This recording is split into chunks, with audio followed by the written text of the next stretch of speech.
ভারতের বিপক্ষে টেস্ট সিরিজের পর শুরু হবে 3 ম্যাচের টি-20 সিরিজ। আগামী 6 অক্টোবর গোয়ালিয়রে হবে প্রথম টি-20 ম্যাচ।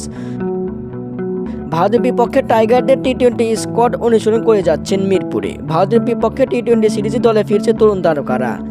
সেরা পারফর্ম দেখালে সুযোগ পেতে পারে আইপিএলে। ভারতের বিপক্ষে টি-20 দলে ডাক পাচ্ছেন পারভেজ হোসেন ইমন। গতকাল রাতে ভারতের বিপক্ষে দ্বিতীয় টেস্ট খেলতে কানপুরে পা দিয়েছে টাইগাররা। আগামী 27 সেপ্টেম্বর থেকে 1 অক্টোবর পর্যন্ত হবে দ্বিতীয় টেস্ট। এরপরে টি-20 সিরিজ।